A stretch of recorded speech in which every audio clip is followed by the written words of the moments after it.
Welcome back. Time for Monday's meal, and we are talking about the new USDA dietary guidelines. And joining us this morning is Deirdre Earls. We have quite the morning talking about her name. Because at first we thought she was Deirdre Hall. We're like, are you related to the soap opera star? And now you're Deirdre Earls. So she is a registered dietitian, and we are talking about the new guidelines. So first of all, it's good to see you. Thank you so much for being with us. Okay, so what do these new guidelines entail? How are they different from what we've been seeing for the last, 30, 40 years? Exactly. Well, the oldest model was really the 4 food groups, where fruits and vegetables only got about 25% of the picture. Okay. Over time, we've seen fruits and vegetables get more and more prominence, and now even more so again. Okay. And what they're really trying to reiterate is the importance of going more and more towards simple whole foods like you see in nature. Okay. So first of all, they're trying to say kids and adults need to eat more fruits and vegetables, but also more whole grains. Okay. And whole grains means it's whole. You can still see the whole grain when it's been pulverized into a flour and reprocessed into something like bread, pasta, cracker, and cereal. That's really not a whole grain anymore. Okay. So, but you see a lot of those crackers, though. I mean, I have little kids, so I'll buy like the whole grain goldfish. And that's a better option. But the best option is really to go for something when you see literally the whole thing. Okay. And the same thing with fruits and vegetables. When it's a fruit and vegetable and there's no ingredient list, it is as it's found in nature. To the degree that there are fewer ingredient lists, that's always better. And then low-fat milk products are also going to be part of the newer recommendations. Okay.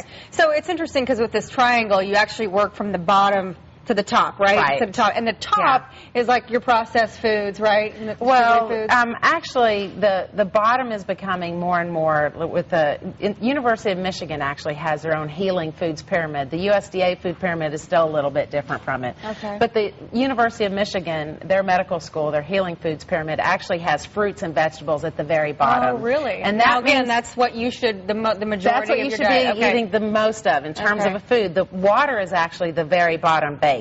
Gotcha. Fruits and vegetables come up next, and then whole grains. Okay. And then above that, you start getting into protein, other protein sources like beans, nuts, lentils, and seeds. So should we be following the University of Michigan guideline? Well, for healing means actually it's not just prevention, not just management, but you can actually reverse a lot of chronic diseases by eating that way. So it's a powerful pyramid. The USDA food pyramid is a more moderate one that's designed for everybody. Exactly. It's more broad. Okay, so are you going to make something for us this morning? Yeah, I thought I'd make 2 things because yesterday it came out in the news that Texas children are now the 7th most obese in the country. Adults are the 13th most obese.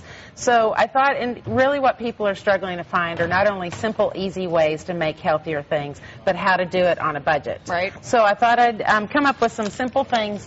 What I try to teach people is that usually you don't even need a recipe to follow a really good, healthy, wholesome diet. You don't need recipes because a lot of people feel like, oh gosh, if I need a cookbook, it's too much trouble. Right. So I'm even going to throw some stuff together. Okay.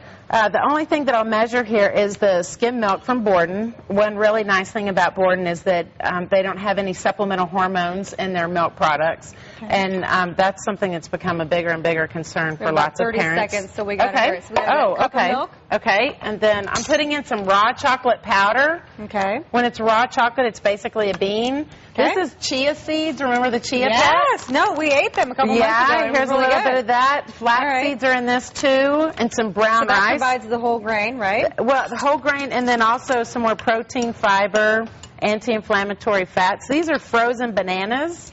Okay. Throw this in, and now I'm going to throw in some mixed spring greens. Wait a minute. This is a way to get some in for kids that won't eat any greens. This is mixed romaine, just baby romaine. Don't let them see you do that. Yeah. And now, let's see. Oh, and then also you can put peanut butter. Okay. You can put sunflower seed butter for kids that have nut issues.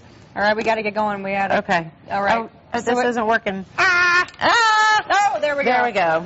Oh, see, you can even mask. And you see how with the chocolate it hides the greens in it. Right. Good idea. All right, Deirdre, we got to go.